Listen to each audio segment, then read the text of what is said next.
Et dans cette France, en fait, un peu fantasmée par les milieux de l'extrême droite, par certaines personnes de la gauche aussi, il ne faut pas se mentir, et ben en fait, l'antispécisme, ce serait une lubie de citadins, d'islamo-gauchistes, de bobos parisiens qui ne connaîtraient que Paris, et puis un peu la campagne avec les plages normandes et la Bolle.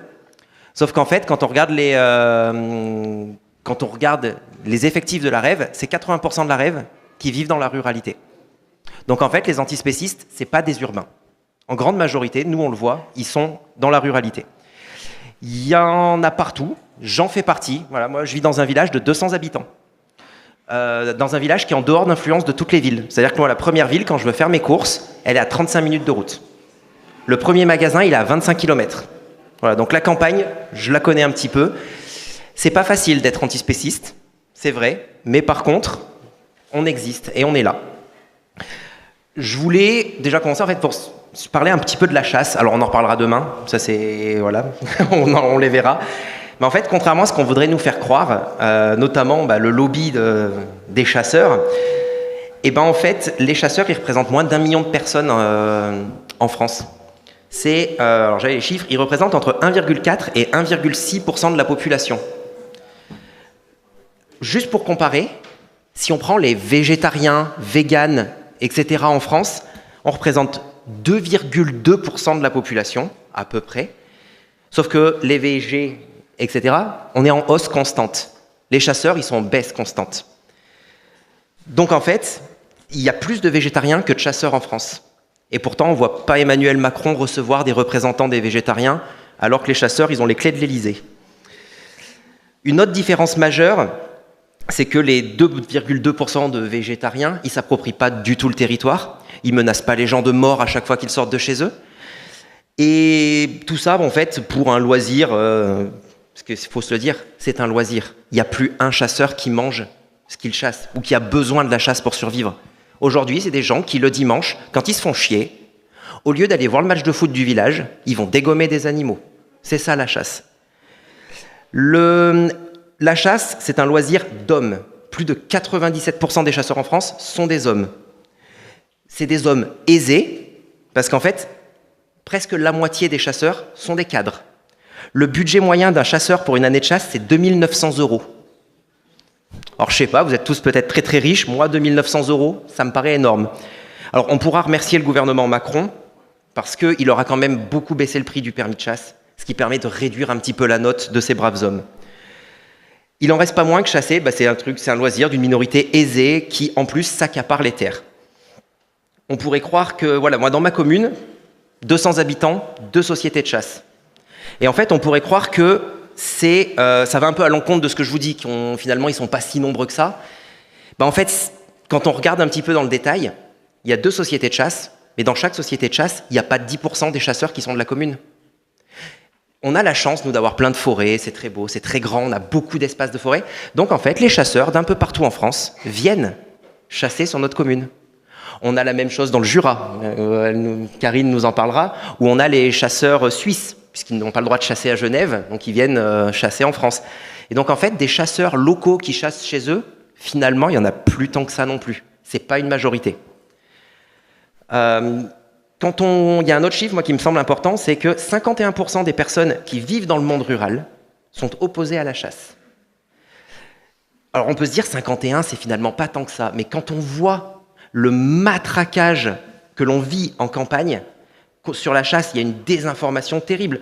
On nous dit que la fin de la chasse, c'est la fin des cultures, c'est la fin de la nature, les écosystèmes qui s'effondrent, parce que les chasseurs permettent de sauver. N'oublions pas que, selon Laurent Wauquiez, ils sont les premiers écologistes de France. C'est quand même assez important. Et la nature, l'accès à la nature, moi c'est un point qui me tient particulièrement à cœur en fait, dans le programme de la REV. 74% des gens, c'est quand même 3/4, les 3/4 des Français qui vivent en campagne ont peur de sortir de chez eux.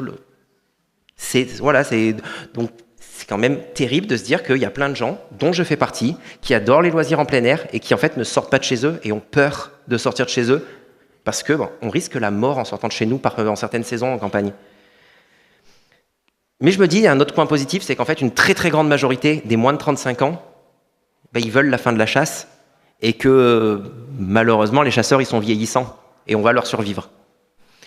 Et donc du coup, ce qui va arriver, c'est qu'on va la connaître, notre France sans chasse. Elle arrive. C'est pas demain, mais elle arrive. C'est une évidence. Ça représentera un budget. À Genève, ça représente 1 million de francs suisses, soit 0,0125% du budget. Je pense qu'on peut se le permettre. En France, ça représentera à peu près 60 millions d'euros par an.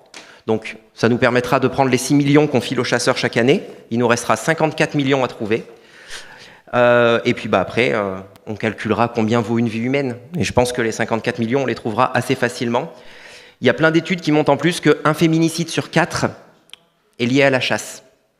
Que dans les foyers où il y a des armes, les femmes ont, je ne sais plus le chiffre, est 5 fois plus élevé. Les femmes ont 5 fois plus de chances de mourir dans un foyer où il y a une arme. Sauf que les foyers où il y a des armes aujourd'hui, elles sont en grande majorité chez les chasseurs.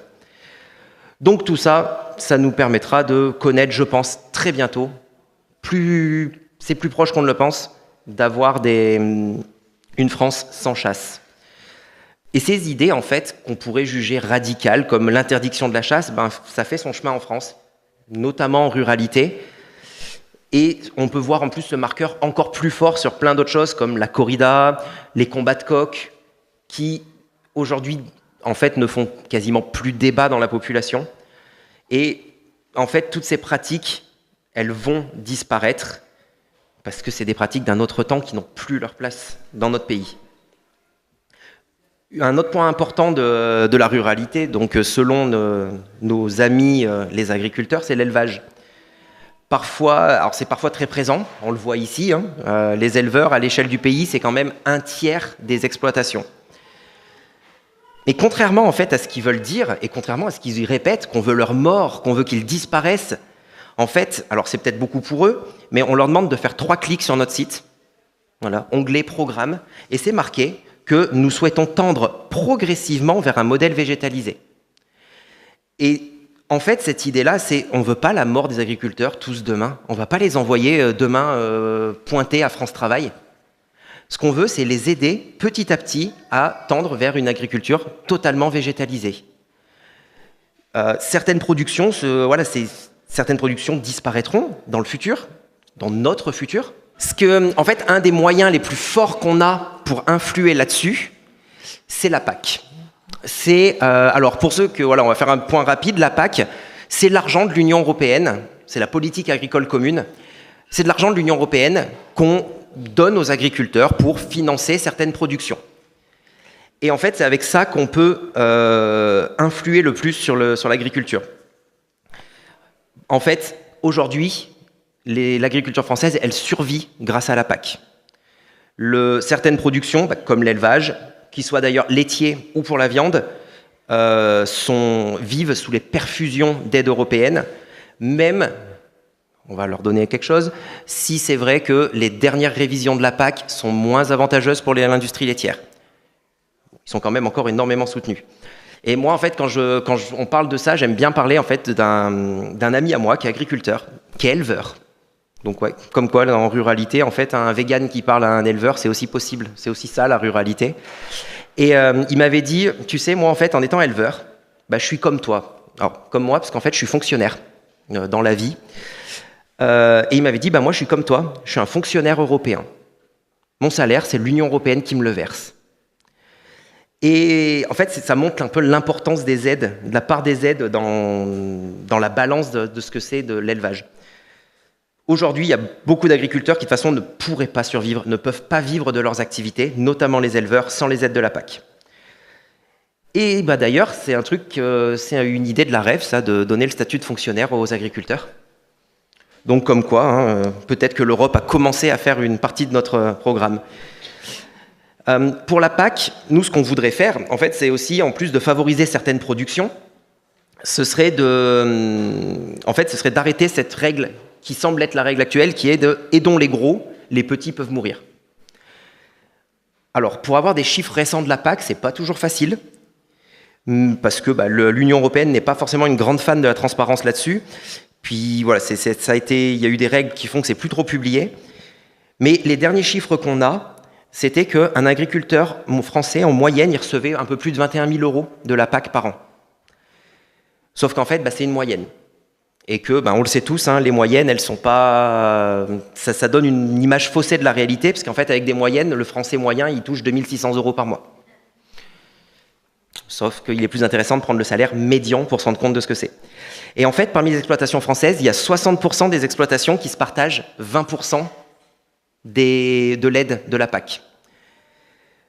Donc en fait, il y a un tout petit groupe d'exploitations qui se partagent une grosse majorité de l'argent.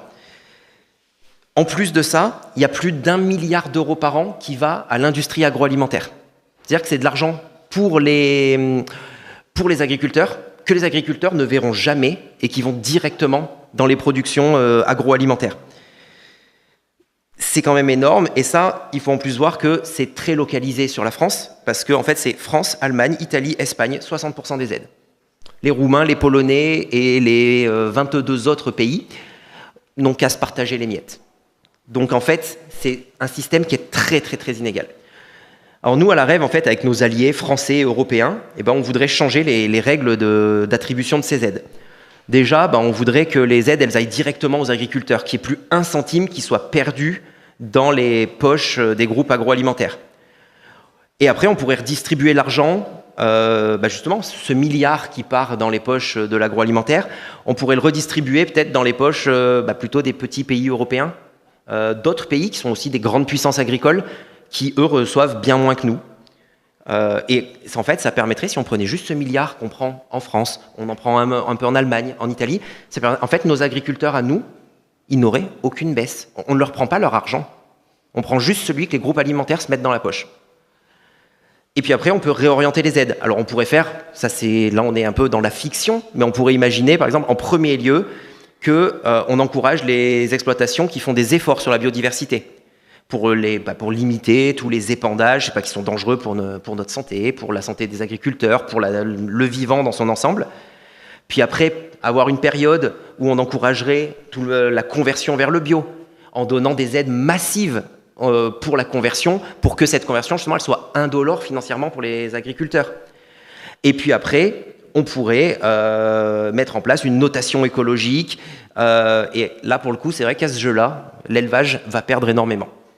Là, pour le coup, c'est vrai que sur cette troisième étape, eux, ils perdront beaucoup. Et donc, du coup, c'est pour ça qu'il faudra aussi, nous, qu'on insiste à un moment pour dire que, oui, il faut qu'on donne des aides massives aux éleveurs pour les aider à se reconvertir. Les pois chiches, c'est génial. Ils pourront faire pousser plein de choses. Il faudra les aider, les accompagner, parce qu'en fait, beaucoup aussi sont enfermés dans « je peux rien faire d'autre ». Ça fait 5, 6, 7 générations parfois qui sont éleveurs. Leurs terres, pour eux, elles ne valent rien d'autre que d'être une prairie. Voilà, j'habite, moi, en Saône-et-Loire. Les éleveurs du Charolais, quand on va les voir, c'est pas faute de pas vouloir faire autre chose. Ils disent « mais mes terres, elles valent rien. Il n'y a rien qui pousse dans le Charolais. » En fait, si, mais il va falloir retravailler la terre, il va falloir retravailler l'ensemble de l'agriculture, et il y a des choses qui vont pousser, même dans le Charolais. Et même dans le Roannais, je suis sûr qu'il y a plein d'autres choses qui peuvent se faire que de l'élevage. Bon, si on peut conclure tout ça, en fait, la réalité de la ruralité aujourd'hui, c'est qu'en fait, il y a plein d'agriculteurs, 20% à peu près, tout pour se faire remarquer. Hein. Il y a 20% des ménages agricoles qui vivent sous le seuil de pauvreté en France. Et en fait, les agriculteurs, qu'on le veuille ou non, ils nous nourrissent, et c'est pas normal qu'ils vivent sous le seuil de pauvreté. Donc on va pouvoir réorienter cette PAC, on va pouvoir réorienter, et nous ce qu'on veut en fait, c'est pas une PAC du verdissement des aides. Nous on veut une PAC 100% verte. On va pouvoir prendre soin des terres, du vivant, on va pouvoir réduire notre impact sur l'environnement, on pourra réduire massivement notre empreinte carbone.